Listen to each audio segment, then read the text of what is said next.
Alright, this is going to be a good one. Denzel Curry, fucking Taboo. Right, this is exciting. Denzel Curry finally fulfills his potential on this album. So let's go back to 2016 when a lot of people became aware of Denzel Curry when he was featured in 2016's XXL freshman class that the magazine XXL puts together every year of the up and coming rappers that they think are gonna become like the superstars of the day. Sometimes they're right, but in 2016 they were very right indeed. I first saw Denzel Curry rap on the XXL freestyle.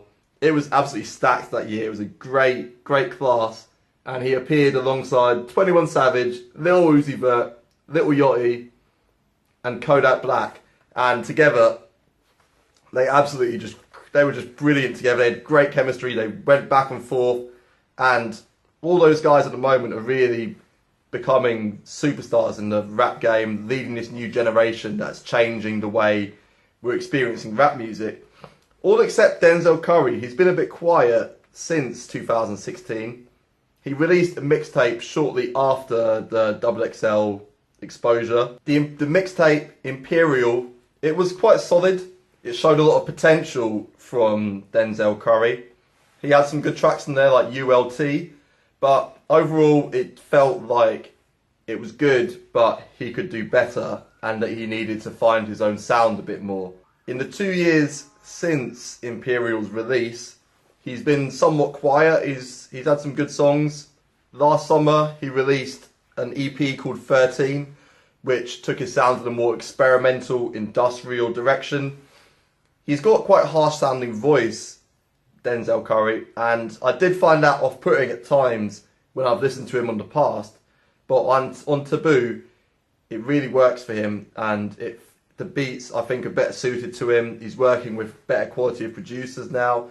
The engineering's better, and it makes his voice, which is unique, and really does add gravitas and emotion to his flow. They've really sort of brought that out of Denzel Curry and have helped him achieve his potential on Taboo, which is a good album. Before we get into the album, I thought I'd share something I find quite amusing. I was surprised to learn that Denzel Curry is his actual birth name. He was born Denzel Radon Curry. Amazing. I thought his stage name was because he's a combination of, Denzel Washington's good looks, Steph Curry's basketball, but he's actually just been born with a great name. Even Radon, his two middle names, could have been a good rap name. So he was gifted in that department. The album Taboo is a loose concept album based on the theme of darkness. It's in 3 parts. First part is light, middle is grey, third part is dark. Much like Dante's Inferno, the further down into the album we get, the closer we get to the sort of the dark, the gritty, the disturbing parts of Denzel Curry's mind. But we'll start off with light. Light is the lightest, obviously the lightest part of the album. Even though he does get into some interesting topics here, it sounds like Denzel isn't really straining his voice as much as you'd hear in the past. Sometimes it used to sound like he'd just shout and then it'd just make his voice strain. But on tracks like Sumo, his voice is a bit softer. It makes the delivery a bit easier on the ear. And it's very pleasant. Sumo is one of the better songs on Taboo. Sumo is one of the singles from Taboo. This is a great showcase of Denzel Curry's style. This is just him just straight rapping basically. Just great flow, really clever bars here as well. He's like referencing all sorts of stuff like Avatar, The Last Airbender, Shaq at the free throw line. Like, we haven't had that one before, but it's still quite good. The chorus says, "You're not a nerd, not Chad Hugo," and just clever lines like that. He's just sort of boasting, just showing off, just flexing his lyrical muscles here, and it's a really enjoyable track on the album. Black Balloon is my favourite song from the light part of this album. It's got a really bouncy beat. It feels really summery, really upbeat. It features Gold Link and 12 however you say it. He sings the hook with Denzel Curry. It's a really just nice, summery track. The lyrics are darker than that. The main theme is drawn on from Stephen King's It, and about the black balloon that sort of follows Denzel wherever he goes and just is around him at all times.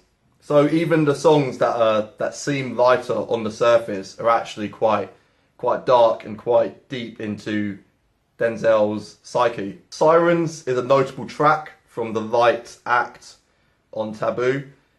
My one complaint about this track is Jid, and he comes in, he sounds like Kendrick Lamar really. Honestly, it's a really weird impression of Kendrick Lamar that he starts his verse off with.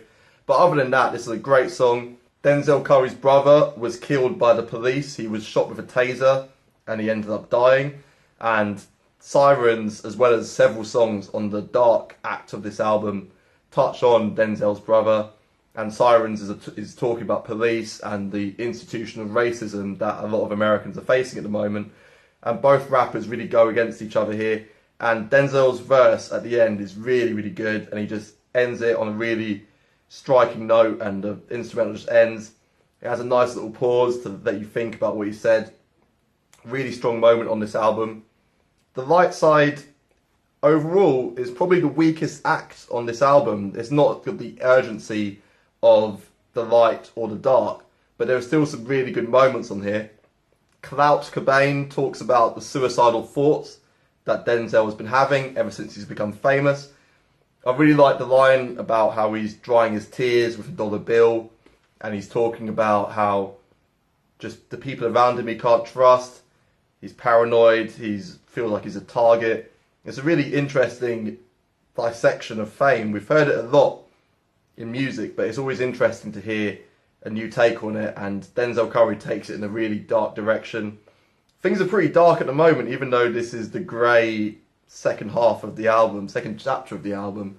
The third and final act of Taboo is dark.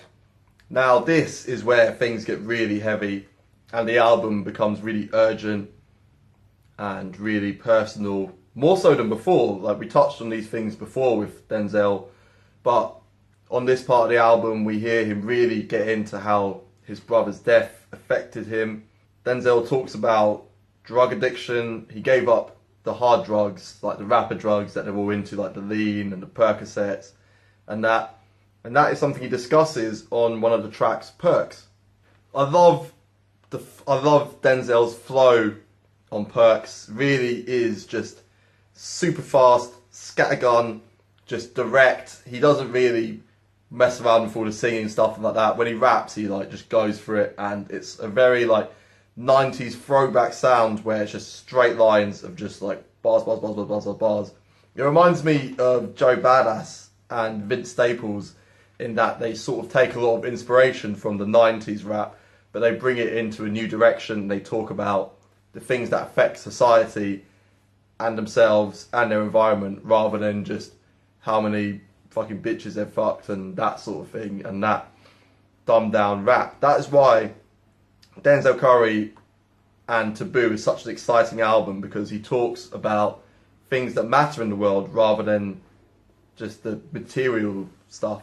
On Perks, Denzel really just dismisses all this glorification that drugs like Percocet has received in rap recently, and he doesn't talk. He destroys Xanax as well. That killed Little Peep recently, who died of a drug overdose of several different substances, and Denzel was really just talking about the consequences of all this heavy drug use that is flooding rap music at the moment.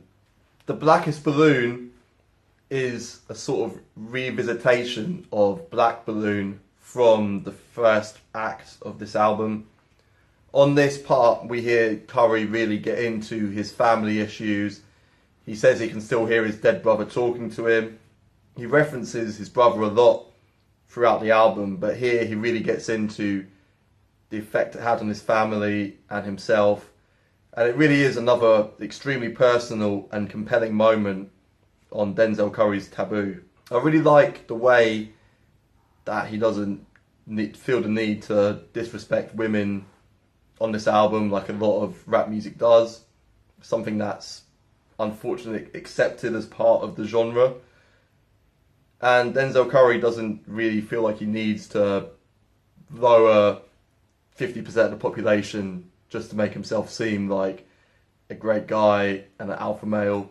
Overall, Taboo is a very refreshing album, one of the best rap albums from this year that I've heard. I really like the originality and the urgency of Taboo.